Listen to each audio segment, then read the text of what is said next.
Hello everyone, this side इति अग्रवाल और आज जो मैं टॉपिक लेकर आई हूँ वो है लॉन्ग लेग डोजी। तो चलते हैं फिर।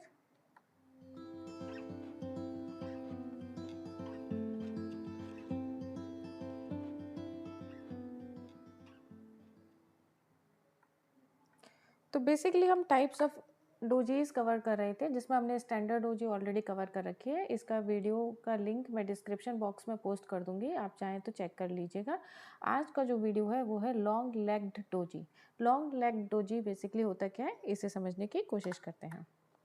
तो बेसिकली वही कि बायर्स आए, उन्होंने प्राइस को पुश करने की कोशिश करी, सेलर्स आए, सेलर्स ने प्राइस नीचे पुश करने की कोशिश करी। दोनों एक दूसरे के ऊपर हावी हैं, दोनों में से कोई एक दूसरे को डोमिनेट नहीं कर पा रहा है। सेलर्स फिर बाउंस बैक करे, कंट्रोल में है सेलर्स के प्राइस, और बायर्स ने रिकवरी के लिए प्राइस को अपने कंट्रोल में कोशिश की, लेकिन लास्ट में जाकर क्या होता है, दोनों में से कोई डोमिनेट नहीं कर पाता और प्राइस वहीं बंद हो जाता है जहां पर वो ओपन हुआ था। हाई बनता है बहुत सीवियर और लो बनता है, क्योंकि प्राइस दोनों ही बहुत अग्रेशन में खेले हैं, दोनों ने ही बहुत अग्रेसिवली प्राइस को अपनी तरफ ड्रैग करने की कोशिश करी, इसलिए हाई भी अच्छा होता है, लो भी अच्छा होता है। लेकिन प्राइस लास्ट में दोनों में से कोई डोमिनेट नहीं कर पा रहा, दोनों ही इक्वल पोजीशन पर जाकर क्लोज होते हैं, इसलिए open price almost near about closing price के होता है। ओके।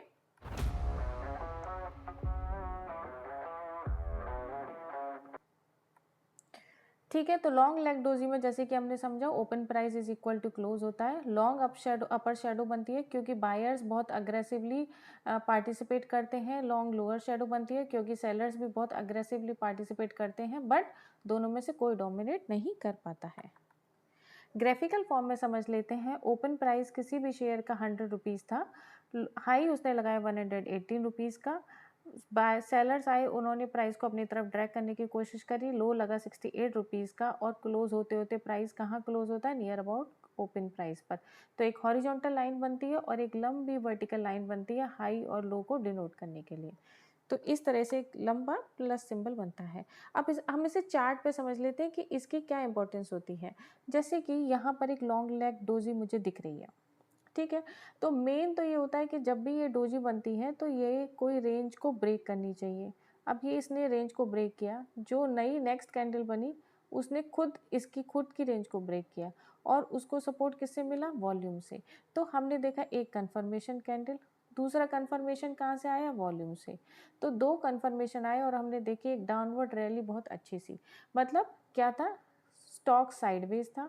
उसके बाद हमने एक लॉन्ग लेग्ड डोजी दिखी, जिसका मतलब था कि सेलर्स का प्रेशर बहुत हाई था, सेलर्स ने प्राइस को अपनी तरफ ड्रैग करने की कोशिश करी। ये कैसे पता चला हमें, इस वाली कंफर्मेशन कैंडल से, जो कि इसके लो को तोड़ते हुए नीचे बनी। और दूसरा कंफर्मेशन हमें कहाँ से मिला, इस वॉल्यूम से, जो कि वॉल्यूम एक्सपेंशन काफ़ी हाई है। और फिर हमने एक बहुत अच्छी सी डाउनवर्ड रैली देखने को मिली। तो लॉन्ग लेग डोजी का खुद का सिग्निफिकेंस इन आइसोलेशन में बहुत कुछ नहीं होता है, बट अगर ट्रेंड के साथ, मार्केट कॉन्टेक्स्ट के साथ देखा जाए तो एक सिग्निफिकेंट रोल प्ले कर सकती है। एक और एग्जाम्पल से समझ लेते हैं हम। ये एग्जाम्पल है सुंदरम फाइनेंस का। यहाँ पर भी हमें एक लॉन्ग लेग डोजी देखने को मिली। इसने भी क्या किया, इसने भी अपनी रेंज को, यहाँ पर एक रेंज है समझो, इसने इस रेंज को तोड़ा, और यहाँ पर जो हमें कंफर्मेशन मिला, इसी ने हमें पहले तो अच्छा कंफर्मेशन दे दिया क्योंकि वॉल्यूम बहुत हाई था एवरेज वॉल्यूम से। इसकी रेंज को तोड़ते हुए हमें दूसरी कंफर्मेशन कैंडल दिखी, और फिर देखिए हमें एक डाउनवर्ड रैली देखने को मिली। तो लॉन्ग लेग डोजी हो या कोई सी भी डोजी हो, वो आइसोलेशन में कोई उनका इंपॉर्टेंस नहीं होता है ज़्यादा, लेकिन अगर उन्हें मार्केट कॉन्टेक्स्ट और ट्रेंड के साथ देखा जाए तो वो एक सिग्निफिकेंट रोल प्ले कर सकती है एक डिसीजन मेकिंग में, इधर वो ट्रेड के लिए लिया जा रहा हो या फिर इन्वेस्टमेंट पर्पज से लिया जा रहा हो। अब लॉन्ग लेग डोजी अगर ग्रीन कैंडल बनती है तो उसका ओपनिंग प्राइस से क्लोजिंग प्राइस थोड़ा सा ही ज़्यादा होता है। अगर एक रेड कलर की कैंडल बनती है तो उसका क्लोजिंग प्राइस ओपनिंग प्राइस से थोड़ा सा ही कम होता है, ठीक है। अब अगर अप ट्रेंड में बनती है तो स्टैंडर्ड डोजी की क्या इंपॉर्टेंस होती है, लॉन्ग लेग डोजी की क्या इंपॉर्टेंस होती है। अगर अप ट्रेंड में बन रही है तो स्टैंडर्ड डोजी हो सकता है कि एक स्मॉल पोज दिखाए उस रैली में, जरूरी नहीं कि वो ट्रेंड रिवर्स हो, ट्रेंड कंटिन्यू भी रह सकता है।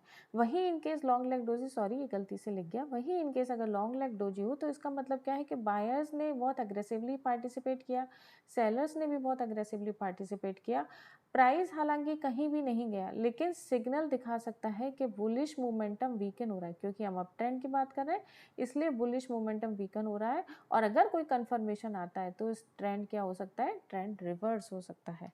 इसे हम एक हाइपोथेटिकल एग्जाम्पल से समझ लेते हैं। यहाँ पर एक स्टैंडर्ड डोजी बनी, अप ट्रेंड में स्टॉक था, इसने दिखाया कि हाँ एक पॉज ही है, अभी भी अप ट्रेंड कंटिन्यू ही है, ठीक है। यहाँ पर एक लॉन्ग लेग डोजी बनी, ये अप ट्रेंड था स्टॉक, और यहाँ पर लॉन्ग लेग डोजी बनी, इसने एक कंफर्मेशन कैंडल दिखाई और फिर दिखाया कि ये ट्रेंड कैसा हो गया, रिवर्स हो गया।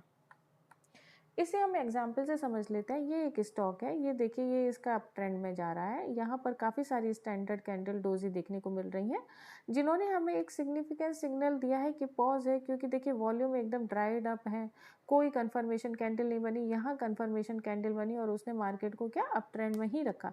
तो यहाँ पर सिंपली एक लॉजिक बताया कि बस पॉज आया है मार्केट में, अप ट्रेंड का जो ट्रेंड है उसका वो कंटिन्यूड ही है, ठीक है। यहाँ पर क्या हुआ, इन केस यहाँ पर एक स्टैंडर्ड डोजी कैंडल बनी, यहाँ पर उसने दिखाया कि हाँ रेंज में ही था, पॉज ही है, अभी भी वही है, और कोई रेंज ब्रेकआउट कैंडल बनी है यहाँ पर, सॉरी एक इनडिफरेंस कैंडल बनी यहाँ पर, मतलब स्टैंडर्ड डोजी बनी और उसने एक रेंज ब्रेकआउट कैंडल बनाई यहाँ पर, जो कि ये ग्रीन कलर से, इसका वॉल्यूम भी आया है, ये वाला वॉल्यूम आया है, इसका ये वाला वॉल्यूम आया है, और फिर देखिए एक रेंज ब्रेकआउट, थोड़ी सी अपवर्ड रैली मिली। यहाँ पर हमें क्या हुआ, यहाँ पर हमको एक लॉन्ग लेग डोजी देखने को मिली, उसका रेंज ब्रेक किया इस वाली कैंडल ने, ये रेड कलर की जो कैंडल दिख रही है, इसको सपोर्ट मिला वॉल्यूम से, और फिर हमें देखिए एक कितनी अच्छी डाउनवर्ड रैली देखने को मिली। तो स्टैंडर्ड डोजी ने तो हमें बताया कि रेंज में है, अगर रेंज है तो रेंज में एक पॉज आ सकता है। कंफर्मेशन का डायरेक्शन देखिए, कंफर्मेशन किस डायरेक्शन में, वो ट्रेंड कंटिन्यू कर सकता है अगर कंफर्मेशन उसी डायरेक्शन में, लेकिन हमें इसने बताया कि ट्रेंड रिवर्स हो गया, क्योंकि कंफर्मेशन किस डायरेक्शन बनी, कंफर्मेशन डाउनवर्ड डायरेक्शन में बनी। यहाँ पर भी एक लॉन्ग लेग डोजी बनी है, बट आप देखिए कि ये एक रेंज में बनी है, और फिर उसके बाद क्योंकि ये हम वीक के चार्ट पे देख रहे हैं, तो आप देखिए 1 2 1 2 3 4 5 6 वीक, मतलब कि 1.5 महीने तक वो चार्ट कहीं मूव नहीं हुआ, क्योंकि ये रेंज ब्रेकआउट या कंफर्मेशन कैंडल नहीं बनी। तो दोनों ही केस में उन दोनों के लिए ही कंफर्मेशन मस्ट रिक्वायर्ड है, अगर आपको ये जानना है कि किस डायरेक्शन में वो स्टॉक जाना है। साइकोलॉजी पढ़ लेते हैं हम दोनों के बीच की। ये स्टैंडर्ड डोजी की साइकोलॉजी है, ये लॉन्ग लेग डोजी की साइकोलॉजी है, इसके बीच में एक डिफरेंस। यहाँ सर्टेनिटी थोड़ी लो है, यहाँ सर्टेनिटी थोड़ी अनसर्टेनिटी थोड़ी हाई है। वॉलेटिलिटी लो है क्योंकि बहुत ज़्यादा ड्रैग नहीं हुआ प्राइस, लेकिन यहाँ पर प्राइस ड्रैग बहुत ज़्यादा हुआ, इसलिए वॉलेटिलिटी काफ़ी हाई है। मार्केट एक नई इन्फॉर्मेशन के लिए वेट कर रहा है, यहाँ पर स्ट्रगल हो रहा है बुल्स और बेयर में, और वो देखेंगे कि मार्केट को किस तरफ ले जाते हैं, ठीक है। वही इनका आइसोलेशन में कोई काम नहीं, ट्रेंड का direction, support and resistance, volume, momentum indicator या कंफर्मेशन रिक्वायर्ड होती है कहीं भी मार्केट के डायरेक्शन को प्रेडिक्ट करने के लिए कि आगे मार्केट क्या डायरेक्शन लेता है।